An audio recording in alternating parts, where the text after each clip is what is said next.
તો ભાઈ મસ્ત મજાની હવાર પડી ગઈ છે ને પાછું તમારા બધાને નવા બ્લોગમાં સ્વાગત છે ને આજ આપણે જવાનું હેડા લણવા. હેડા લણવાનો ખૂટો નથી. કાલે આપણે ટ્રેક્ટર નાખ્યું હતું એટલે કાલનો બ્લોગ તો બનાવ્યો નતો, પણ શોર્ટ્સ બનાવ્યો તો એ નાખી દીધો છે ઇન્સ્ટાગ્રામમાં. તો આપણે આ બ્લોગને છે ને કન્ટિન્યુ રાખવાનો છે આજ આખો દિવસ. કાલે સવારની વરિયારી એટલે કે 2 દિનો ભેગો પણ આવી શકે આ બ્લોગ. એટલે આજ બહુ કામમાં છે ને હેડા લણવાના છે. જો વરિયારી તમને દેખાડું, આપણી મસ્ત મજાની વરિયારી હાંકી નાખી એટલે કેટલી મસ્ત લાગે. અને ઓલું ખડ હતું એટલે સારું નથી લાગતું. અને જો પારી છે ને જે આપણે છે ને વરિયાળી છે ને એ બાજુ ખડ ઓછું છે, ચેક ચેક જ ખડ છે એટલે એ જ આજુ લેવાનું રહેશે ને લાવવાનું હેડા લણવા. પેલા વરિયાળી ચોખ્ખી જ છે, ખડ એટલું બધું છે નહીં એટલે છે ને સોરોમાં પણ ઉતાવળ થશે ને મજા આવશે. 2 દિવસ બનાવ્યો આપણે બ્લોગમાં એટલે કે આજે ને કાલે વરિયાળી સ્વારશું એટલે કાલે દેખાડશું વરિયાળી સ્વારવી. અને આજે મસ્ત મજાની વરિયાળી કાલે હાંકી હતી. અને ટ્રેક્ટર તો તમને ખબર છે ઓલું મોટું લાવે તો એ ન આવેલું નથી, પછી પાછું બદલાયું એટલે કે બીજું એના કંપનીનું એટલે કે સોનાલિકા ટ્રેક્ટર પાછું એ નહીં લાયા અને હાંકી નાખી. વરિયાળી થઈ જાય મસ્ત. આવું છે બિના આપણા બ્લોગમાં. અને આ થોડોક નીચે ભાગ રહ્યો નાખીને એટલો ધાડીથી આની કોઈનો એટલા મેં ફૂકવું પડ્યું થોડુંક. એનું કારણ એ હતું કે ઉપર બધું હારે જ પાયું હતું, પણ આ ધાર વાળું છે ને એટલે કાયો કા ફૂકી જાય એટલે આ થોડું ફૂકવું પડ્યું. એટલે આમાં થોડુંક આંખો છે ને ક્યાં રહ્યું છે ખડ દેખાય છે. પેલો મળું આગળ જઈને બ્લોગ બહુ લાંબો થઈ જાય છે. આમ જો ભાઈ ગાડી ઉપાડી લીધી મસ્ત મજાની, મોઢા રૂસક કડકા આડા આવે ને ચલાખો તૂટી ગયો હતો.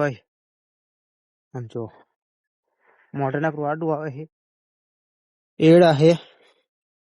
ભાઈ સપોર્ટ કરો, લાઈક કરો. માથે વજન છે ગાડી, પેલો મળું ગાડી નાખીને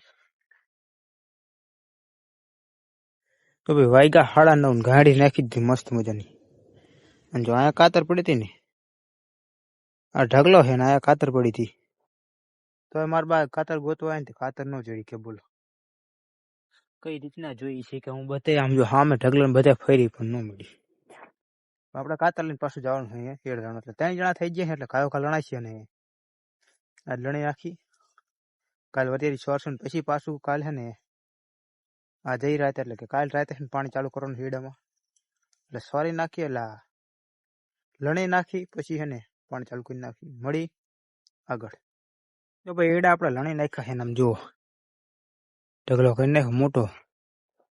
ગાડી પડે ને હાફ સડી ગયો બોલી શકે એવું છે નહીં બહુ. અને હે ને એડા ખંચી નાખીને પાણી તરસી એવી લાગી કેમ કે ગળું સૂકી ગયું. વાગ્યા 11 પાણી પીધું નહીં અને એ જઈને પાણી પીવું પછી તમને મળું. ચલો તો ભાઈ આપણે હે ને 12:15 થઈ ગયા છે ને આમ જો રાયડામાં હે ને પાકી ગયો ને પછી મચ્છી આવી છે. રાયડો પાકી જવા આવ્યો, ઓલમોસ્ટ પાકી ગયો. પાણી પણ મેકી દીધું છે, પાવાનું બંધ કરી નાખ્યું છે. પણ જે ચેક ચેક મચ્છી આવી છે. પાકી ગયા પછી મચ્છી આવી એટલે નુકસાન તો બહુ કરે નહીં, પણ જે કાચો માલ હોય એને નુકસાન થઈ શકે છે. અને મજા છે ને હમણાં કાંઈ શરદી થઈ ગઈ છે એટલે બ્લોગમાં લેટ પણ થઈ શકે આ બ્લોગ, અથવા 1-2 દિવસ ટૂંકા પણ થઈ શકે. પણ કોશિશ કરી જેટલી બને એટલી કરે. શરદી ને આમ માથું ને એવું બધું છે ને ગજબ લેવલનું છેડ્યું એટલે મજા છે ને એટલે બ્લોગમાં થોડીક આમ લેટ થઈ શકે. બાકી બને એટલી કોશિશ કરીશ કે નાખીશ. મને ખબર નહીં અહીંયા હાજરી હું ક્લિપ ઉતારી શકું કે ન ઉતારી શકું. 12 વાગી ગયા છે હેડા લઈને આવ્યા ને પછીનું આ ક્લિપ. પાણી આપણે પીધું હતું ને જો જે આપણે રાયડો હતો ને ઓલો એ જ રાયડો મસ્ત મજાની શીંખું બેઠી છે. રાયડો પાકી ગયો મસ્ત. થોડાક સમયમાં વાટવાનું ચાલુ થઈ જશે કેમ કે ઉત્તરાયણ પછી વાટવાનું થશે રાયડો.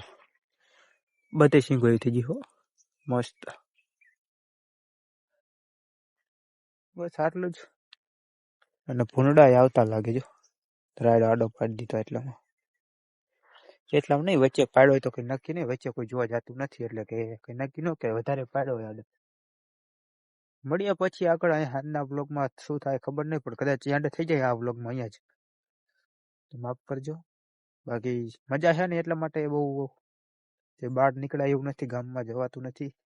મળું આગળ. હવે લીમડો કાપવા આવ્યો. લીમડો એટલે કે ઢોરાને નાખો થોડોક દારા, 5-6 દારા. એક ટાઈમનો નિર્ણય થઈ જાય એવી. બપોર વાગી જાય લગભગ 1-1:30. લીમડો કાપવા આવ્યો ને આમ જો સડી ગયો લીમડા ઉપર. એના કોમેન્ટ કરજો, લીમડો ગાયું ખાય કે ન ખાય? અમારે તો ખાય છે, તમારે ખાય છે કે નહીં? હા, લીમડો કાપીને પછી મળું. લીમડો નાખી દીધો, લીમડો ગાયું ખાવા મંડાણી. થોડાક દાડા રહી ગયા એટલે 2-3 ના એમાં તો ધાર્યો ને બે અહીંયા પડી ગયું હોય. એ બપોર પછી લઈ આવશું. અહીં આરામ કરું. મળું હાંજકનો. લાઈક ફોલો કરી લો. ભાઈ આપણે વ્લોગનો અહીંયા એન્ડ કરીએ ને મળીએ નવા વ્લોગમાં. તમે કોમેન્ટ કરો કે આપણે આગળ શું લાવવું જોઈએ, શું કરવું જોઈએ. તો જરાક તમે કોમેન્ટ કરી નાખો ને મળશું નવા બ્લોગમાં નવા અંદાજમાં. તાલે કે આપણને લાઈક કરો, સબસ્ક્રાઇબ કરો. સબસ્ક્રાઇબ કરી નાખીને આપણે થેન્ક યુ દિલથી. અને જે લોકો હજુ સબસ્ક્રાઇબ ન કર્યો એ સબસ્ક્રાઇબ કરી લો ને તબાહી મચાવી દો. બ્લોગ આપણે બનાવવાનું ચાલુ કર્યું ને મહિના લગભગ 4 મહિના જેવું થઈ ગયું છે, પણ આપણે જે 100 સબસ્ક્રાઇબર કર્યા એટલે બહુ ઓછા કહેવાય. સબસ્ક્રાઇબ કરી લો અને મળીએ આગળ નવા વિડીયોમાં. તાલે બાય બાય.